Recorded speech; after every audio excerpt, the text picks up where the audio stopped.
Eswatini Talks, this is the name of our podcast. This is our second episode where we'll be discussing the role of human rights defenders. Today, the 21st of January, this is a very poignant date as it marks the third year since the brutal assassination of human rights lawyer and activist Thulani Maseko. Today, we are joined by Tanele Maseko, who will not only speak to the legacy of Thulani Maseko, but speak to the role that she has played as a human rights defender in her own right. Tanele, welcome. Thank you. Thank you for having me, Mguni. It's a pleasure. Yes. How are you feeling this morning? Feeling good. Happy to be home. Of course, a bit anxious, because of that time of the year and the fact that we are about to commemorate 3 years of Thulani's assassination. And for me, it raises a lot of questions. Right. So it's a pleasure, but a bit anxious, but looking forward to the new year ahead. Yeah. Well, it's really sad that it's the third year, and obviously we are still waiting for anything concrete to come from the state. But I don't want us to focus much on that, because you and I do believe in the criminal justice system, no matter how slow it can be. But you and I, we believe that there is a role all these institutions have to play. That is why we're human rights defenders. So let's focus on you, Tanele. Who are you? Where do you come from? Let's talk about Tanele Thwala. Tanele Thwala, born and bred in Mboban, studied in Mboban, comes from a family of 4. That's my dad, my mom, and then my elder sister and myself, being the last born. Coming from a very liberal, open-minded kind of family setup. We're Anglicans, and a very beautiful family of 4. I love singing. I love going out. I love and a very open-minded, liberal individual. That's who Tanele is. So liberal, I'm thinking more human rights, more prone to holding institutions accountable. So is this the type of person that you were before you even met Thulani? Yes. As I said, I'm a very open-minded kind of person, very liberal in my thinking and the way I do things. Hence, even before I met Thulani, of course, not very much involved, but at least I was alive to issues that were happening in the country and in the African region and in the world. So human rights, very passionate about human rights, and I think hence the universe then conspired for myself and Thulani to meet, because I speak truth to power, I believe.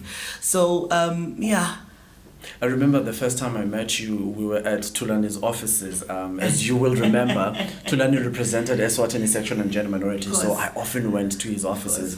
And I remember meeting you, I was thinking, a firebrand, opinionated, talking about just general issues that are happening. So you meet Thulani. What was the journey like? Being exposed now to someone who, like you're saying, you were always pro-human rights, but not too involved. Now here is Thulani Maseko, someone who is deep into the trenches in terms of advocating for human rights. Wow, Thulani, where do I start? Amazing partner, honest man, very committed to his work, has a deep conviction, for democracy, social justice, and the rule of law.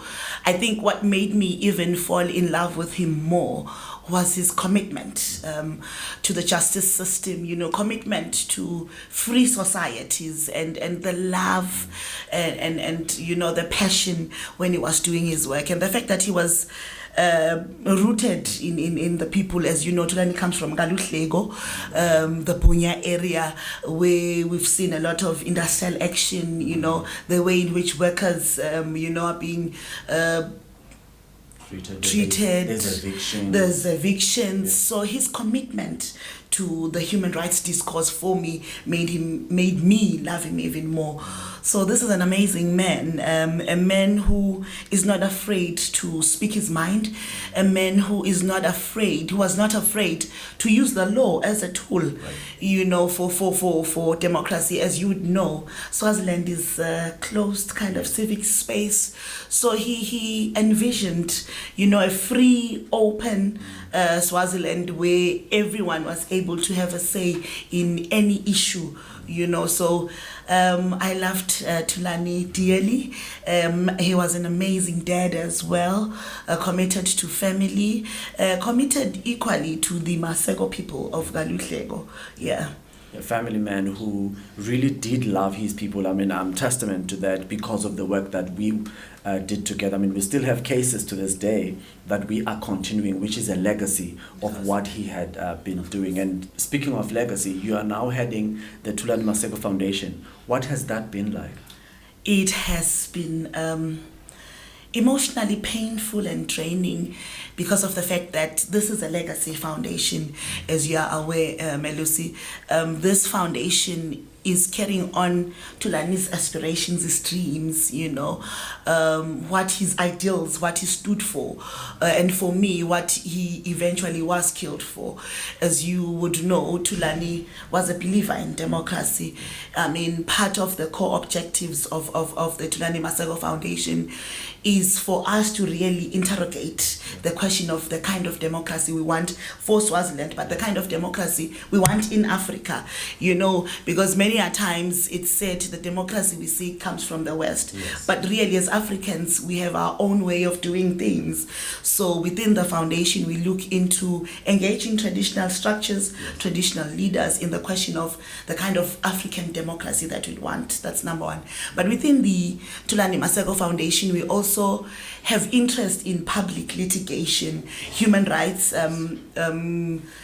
cases, evictions, as you would know, in Swaziland. It's at the core of the Thulani Maseko Foundation. Should I be worried though? Because as SADC, we are more on public interest litigation. You should, of course, with the interest of the southern part, but not only the southern part of Africa. As you would know, Burkina Faso, the DRC, Kenya, and Mozambique is under siege currently. So the foundation is an open kind of Pan-African foundation. As you would know, Thulani was a Pan-Africanist. But equally at the core of the Thulani Maseko Foundation is the question of looking and interrogating the extrajudicial killings that happen across Africa. Particularly during election time. Exactly, and taking Thulani's case as a case study, but equally then looking into other cases, Zimbabwe, where you have the forced disappearances of journalists, human rights defenders, in Mozambique, the threat and the killing of human rights defenders. So within the foundation, again, we then look into widows and the children, the orphans, which is providing psychosocial support, and equally trying to see how best now to integrate one has lost a breadwinner, the kind of support, what then happens to the work of that particular person who's been killed. So we are incorporating a number of things, but at the core, those are the objectives of the foundation. I think it's interesting that you bring up the angle of one, holding on to the legacy of that human rights defender, but also being mindful of the legacy at home, the family person, the children, the offspring. And I just want to then pose a question to you about how do you then personally balance that? Because like you've already said in the opening, you've always been a liberal person, always been passionate about human rights. And I'm sure you've got your own ideals, which are sort of different in terms of the approach that Thulani Maseko had been doing. Yes, at the end of the day, we all want social justice, but the approach has often been different from each human rights defender. How do you then balance holding on to the Thulani legacy, but also continuing your own aspirations and your own passions? Interesting question. I think because I cannot divorce myself from Thulani, but of course I am my own person. Now, in the work that I was doing, I then realized that, there is so much pain that women carry, after the demise of a spouse. And there's a lot legally then that one goes through in terms of the in-laws and support thereof. So having a very solid support structure has kept me going through, and equally being in tune with what you want for yourself moving forward after your spouse has left. For instance, I envision independent women after the demise of a spouse to say, of course, Thulani was a lawyer. I'm not a lawyer. I'm just a marketer. I studied marketing. But how do I then carry on his legacy using the kind of profession that I'm under or in? Hence, the advocacy then cripples in, and being the voice of the widows then cripples in to say, as Tanele, I have since realized that widows are being abused. Let me speak for widows. Orphans are being left out. Let me speak for those. There's equally the land question when it comes to us widows, where your spouse is gone, and then the family, and then the state, they grab your land. Equally, who is then there to stand for women? So, as Tanele Thwala Maseko, I've then decided to say, for me, moving forward, I'd want to speak for the marginalized widows and orphans. Yeah, and the issue of land particularly is a very painful one, because it speaks to the land tenure system that we have in Swaziland. But I think it goes beyond our borders. I mean, I saw recently the Thulani Maseko Foundation joined by its Special Rapporteur Mary Lola. You were visiting... we were in Durban. Yes, visiting a community of families, communities who are actually being evicted to make way for commercial purposes. What has that been like for the foundation and yourself? It has been interesting, but equally difficult and painful to see how no one then holds states to account because of business and, commercializing ancestral land. And, these families are not being compensated properly. They're being robbed. For a lack of a better word. That's what it is. So I when we were were embarking on that academic visit, I then realized that there's still a lot as human rights defenders that we ought to do besides the pain that we carry from our own personal stories.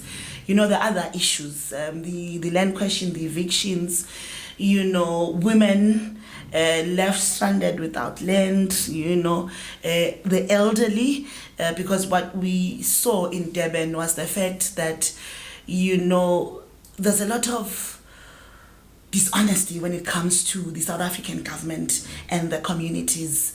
And what I found interesting in the South African context is that they have vibrant civil society, which is then able to carry the issues of these marginalized communities. So the beauty of South Africa is equally that they have Chapter 9 institutions, which are then able to hold government to account. Where we had an organization within that community, we have Abahlali, different NGOs working around supporting those families and equally holding government to account. So it's very interesting. It's different from the Swaziland context, where some CSOs are pro-government, some aren't, but others are silenced because of the work that they do. So South Africa is very interesting as a case study for the vibrance of NGOs and civil society. I'm so glad you bring in the issue of a vibrant civic space, because the main point of this podcast is to make sure that we're opening up civil society, we're opening individuals to the reality that you can actually speak your mind, you can actually speak truth to power. And I think fundamentally that is the role of a human rights defender. And I just want us to then look deeper into a human rights defender. You are now the vice chair of the Southern Defenders. I am the current vice chairperson of Southern Human Rights Defenders Network, which in a nutshell is a human rights defenders network that looks into, first and foremost, the work of human rights defenders, but secondly, it looks into the protection thereof of human rights defenders who are at risk, the question of relocation, and then rehabilitation. Once you've been relocated, you ought to be independent. So we are equally looking into programs of rehabilitating these HRDs, because some of them are professionals, some of them are lawyers. To say, for instance, once you've moved from Swaziland to South Africa. Let's have a program where we will then get into the South African system and work as an attorney or as a journalist, you know. So in a nutshell, that is what Southern Human Rights Defenders Network, which is now called Southern Defenders, does. And equally promoting free and open civic space. So yes, but at our core, we're looking into the protection of human rights defenders and the question of us fighting for democracies, you know, independent democracies in Africa and in the southern part of Africa. Speaking of the southern part, do you think there is a role in which, maybe let's move away from the individual human rights defender and do the collective bargaining of southern defenders? True. Do you think there is a way in which we can penetrate SADC? I mean, you and I are aware of the atrocities we're seeing in Zimbabwe, we're seeing in Mozambique next door, and equally at home, there's a lot of extrajudicial killings that we're seeing. Political activists, you know, are being silenced, are being harassed. But how can the Southern Defenders Network play a role in penetrating SADC? That's an interesting one, Melus, and thank you for asking that question. You know, in my work engaging through Southern Defenders, one thing I've seen is that we ought to not have this delusion that this is a boys' club. I think this is an institution, and this institution, SADC, belongs to us as Africans, as Southern African. So my sense and my thinking is that we ought to engage SADC vigorously and openly. You know, Thulani would say from time to time, you need to have bilaterals. You know, sit on a round table, which is what he was hoping to achieve in Swaziland, to have the state and the royalty on the other side, and ourselves, pro-democracy and NGOs, to engage, to say what is the problem in the southern part of Africa. I mean, nothing beats conversation. You know, an open and honest conversation, because even traditionally, Ngandi, you know, we had traditional structures, Melusi, as you know, in Swaziland, where you sit and discuss issues without fighting one another.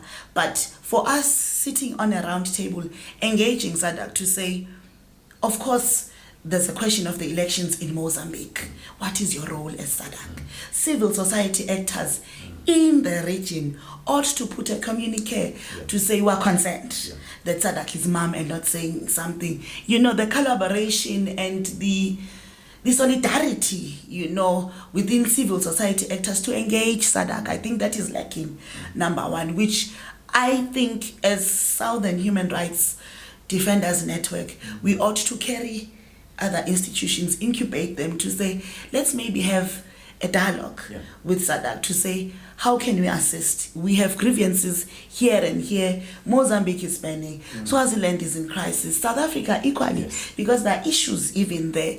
So I think we ought to engage and, you know, be honest with our ask to SADC as well.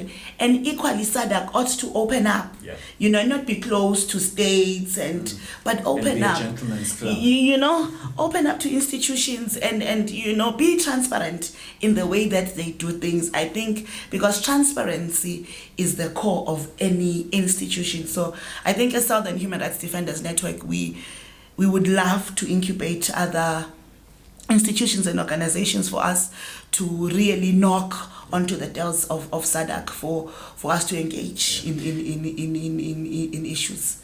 You know, it's really difficult with SADC. I mean, the whole narrative, it's a gentleman's club. Yes, it's unfortunate that we carry that narrative. But oftentimes it can feel like that. I mean, you and I know with the SADC tribunal that is no more. So I suppose my question then goes into the challenges as human rights defender, but also as a network. What are some of these challenges that you have faced, perhaps interacting with SADC as it stands? One huge challenge, as you would know, some human rights defenders, some human rights activists, Melusi, are labeled as terrorists. Now, once you engage, for instance, I'll give an example of our country, Swaziland. You have political activists. You know, looking at Thulani, he was a human rights lawyer, but he was an activist in his own right. And of course, there's a thin line between human rights, the law, So how can you then separate one? So in engaging with SADC, I think one big challenge that we come across as the network is that most of these human rights defenders are then labeled as terrorists, as rabble rousers. So in engaging these governments and these institutions, it becomes difficult. Then what normally helps us is the work that these human rights defenders are doing on the ground. We then have communities standing up to say, no, this one is not a terrorist. Yeah. We've seen him or her doing this, doing that, bringing in institutions like in other, countries where there's no water. We've seen human rights activists, some of them even don't call themselves human rights defenders, fighting for clean water, because that's a right. Yeah. So you have activists fighting for that. We've seen activists, in mining communities where those activists are standing up. It's not even activists, it's not even human rights defenders, but it's honestly community members who have concerns. So in answering your question, Melusi, I would say it's a very big challenge when it comes to us human rights defenders, because most of these people equally don't see themselves as human rights defenders and human rights activists. So we are embarking on a project where we're now educating even the community members, grassroots, to say this is important work that you're doing. Speaking out, speaking truth to power is human rights defense in its own. So it's a big challenge when you're engaging governments, when you're engaging institutions, because some of these HRDs are labeled as terrorists. And it becomes difficult then, because even for institutions like ourselves, we find ourselves in a crossroads where do we support this individual? Exactly. Because then we might equally be labeled as supporting, terrorist activities, and it becomes difficult. But, that's a huge challenge. I wanted to touch on something you spoke of people not seeing themselves as human rights defenders. And as part of this podcast project, we will be talking to different journalists. One thing that I find to be a problem is having journalists not seeing themselves as human rights defenders, just saying, oh no, I'm just doing a job, which is great.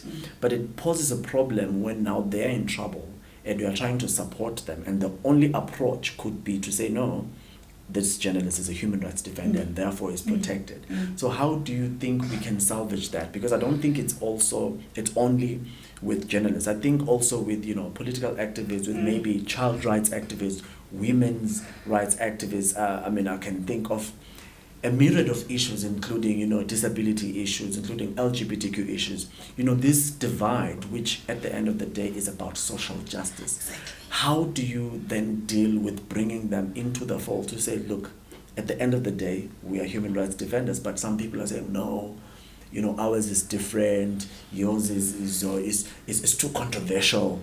All we want is just access to land. You guys, you're trying to get politics. How do you balance that? I think you're asking very interesting questions. Melusi, we have all these issues because it all cripples into the question of the kind of democracy that we have in our own different countries.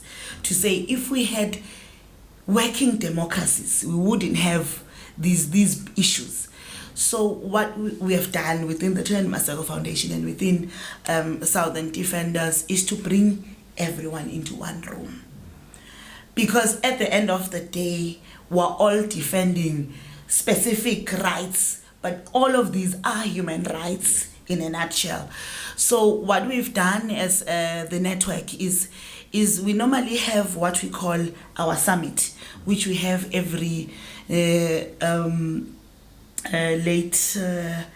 early November or late November, beginning of December every year, where we kind of have a post-mortem of who are we, some form of introspection to say, who are we? Where do we come from? What do we seek to achieve? So in that summit, we have the different kind of communities within the human rights space where they all bring out their issues.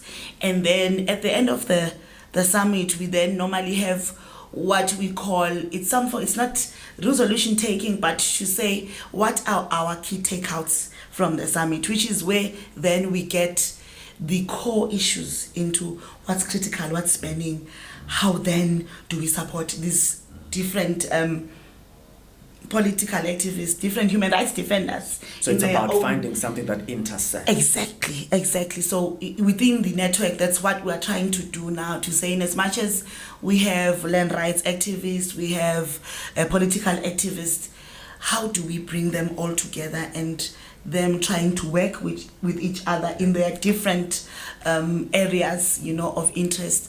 Because at the end of it all, Mnguni, what we want is just societies. So I think within the network, that's what we try to do, to bring them all in one table and see what interest is more important. Not to say the other one is less, but what's burning, how can we then help? Equally, collaborations with other organizations has helped Southern Human Rights Defenders Network, because you can't do these things alone. We equally have African Defenders, which equally helps in terms of relocation, protection of human rights defenders. We have your Amnesty International, which equally helps. So it's a collaboration of all these different human rights institutions. Yeah. Let's talk about your international sort of global advocacy. How has that been like? It's been interesting, but also humbling, Nguni, in the fact that one becomes alive to the fact that people know of Swaziland. Yes. And people are now understanding what is happening in Swaziland outside of the picture that we're being given. But you then speak to the questions, the lack of democracy, you speak of the shrinking civic space, and that has helped amplify the silent voices in the Kingdom of Swaziland. And I like to call it the Kingdom of Swaziland because, of course, as you would know, there's a legal challenge. Yes. So, and we are happy to be supporting that case if it ever gets a date. Exactly. And we in my embarking on these advocacy missions, I think one thing that has crippled is the fact that the judiciary in Swaziland is not independent at all, and that we do not have a JSC as we speak also speaks to the question of us as ordinary citizens having trust in the justice system of the Kingdom of Swaziland.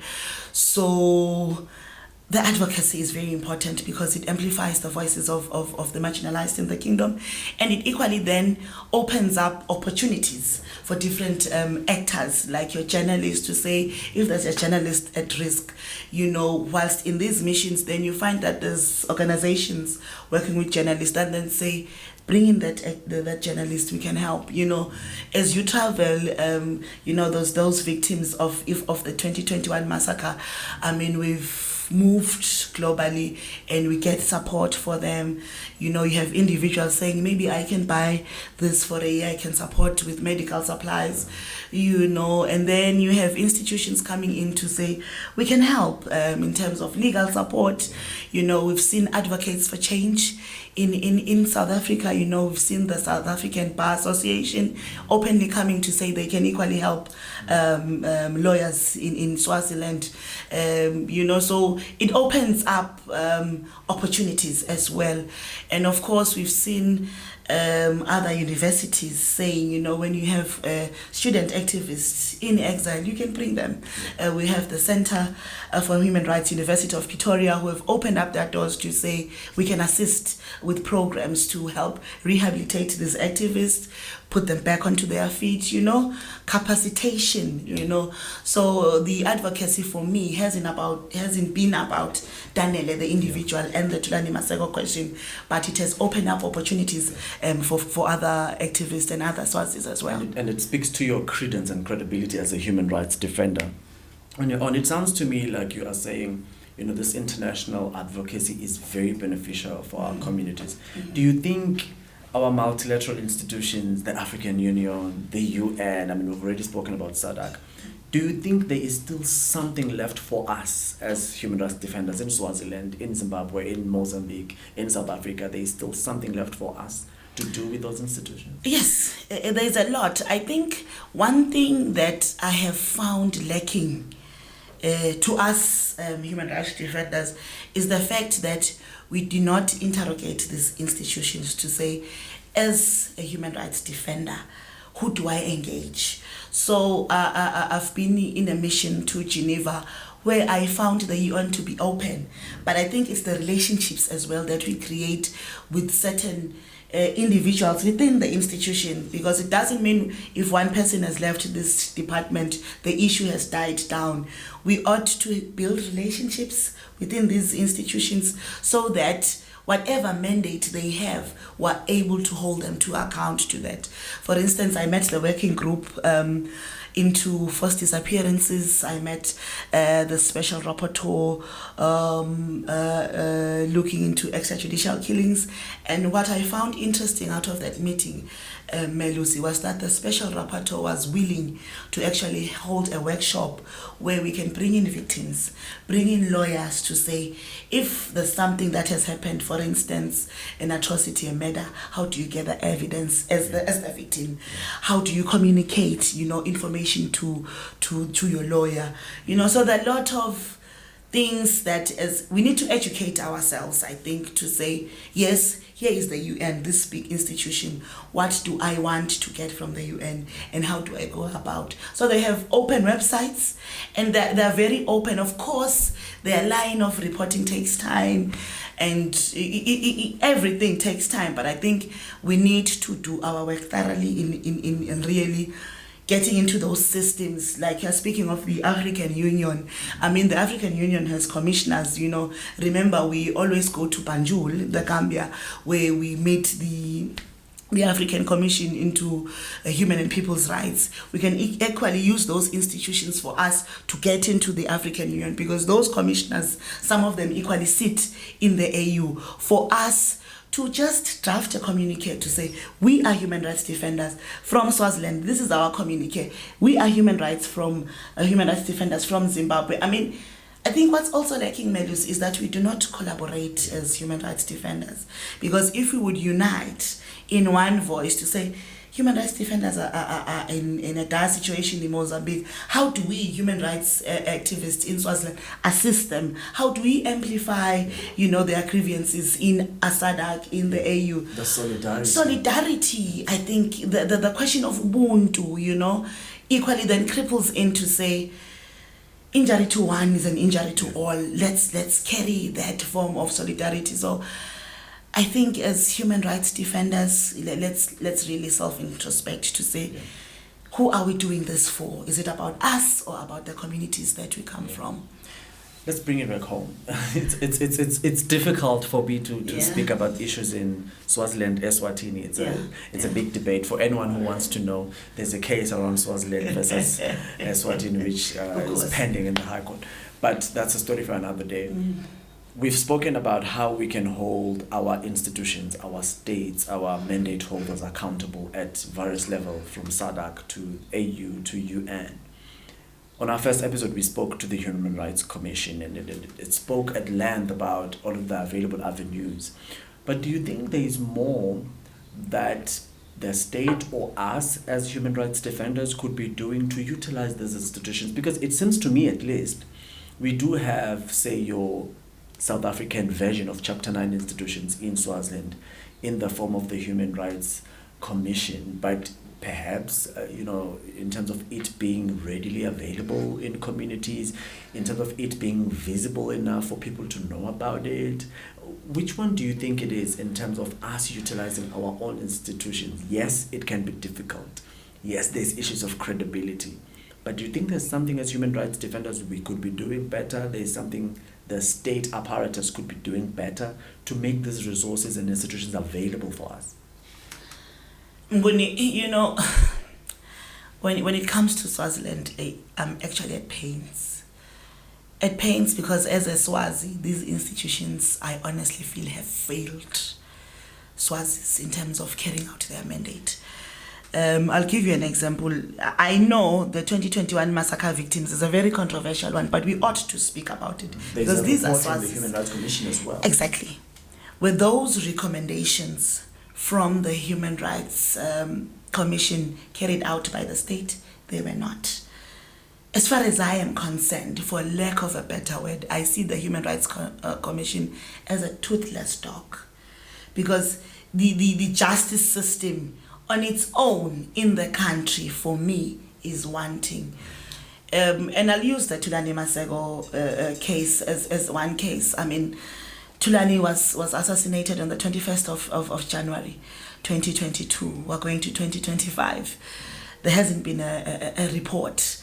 I've been harassed. There's no ballistic report. There's been nothing when it comes to Thulani. And looking at Thulani, the person, imagine someone then who has no one speaking out for them, like those victims. And the Human Rights Commission as an institution ought to carry the pain of those victims, and they're not doing that. And I equally then want to speak to the question of the civil society actors that we have in the country. As you know, there's that NGO bill that's been spoken about equally in the country. It then speaks of the independence of the civil society organizations that we have, and equally the fact that civil society in the country is silenced, because once you speak out, you know, we have activists in the country that I would not want to mention that are there, we know they're there, but they're being harassed. Yeah. I mean, if you speak of the question of the two MPs, you're now labeled as, you know, anti sympathizer of terrorism. Yeah. But then if you look into the question of the MPs, it speaks to the question of freedom of expression and association. Yeah. These are two individuals, Mnguni, who were in parliament speaking for the people, you know, and they raised concerns, right? But where are they today? Yeah. So and it's more sad because as civil society, I wonder if we have done enough. Exactly. And it speaks to your point about whether or not we have the space. You see, is the environment in the Kingdom of Swaziland open and free?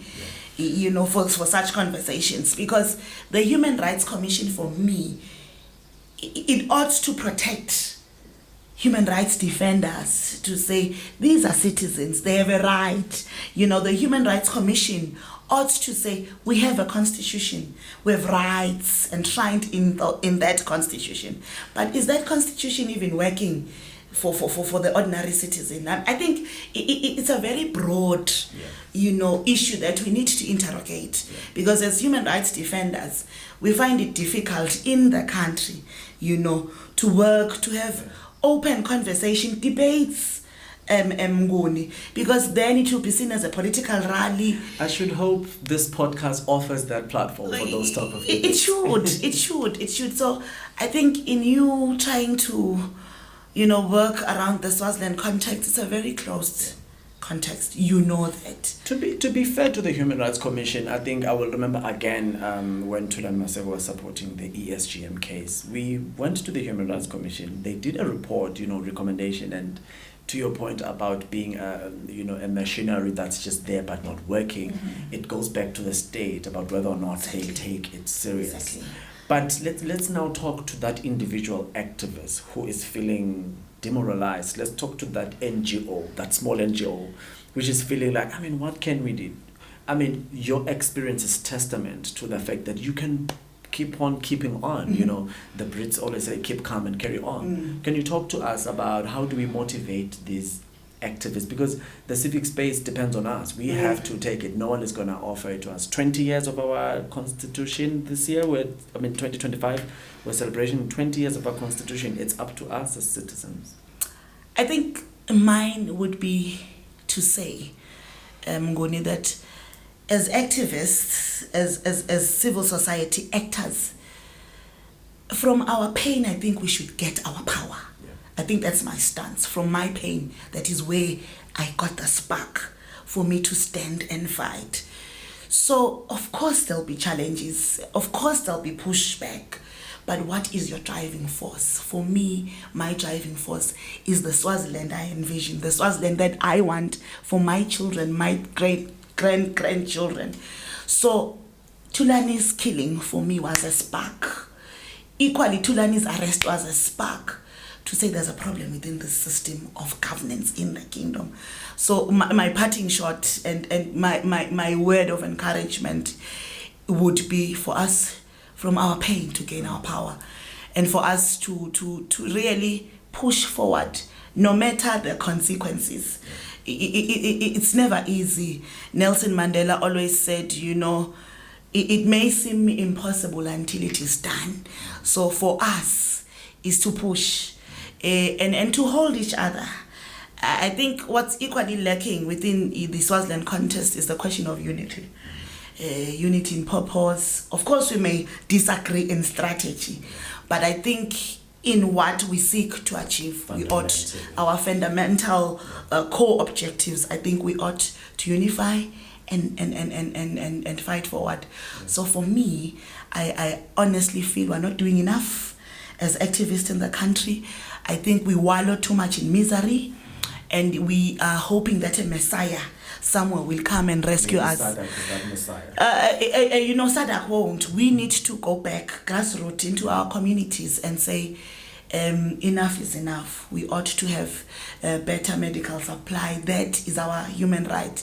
Our education system is crumbling. That is a right that our children need to have. We need to speak to those questions. That's not politics. That's just ordinary human rights. So I think we need to self-introspect, civil society actors, and find each other and really collaborate and push together.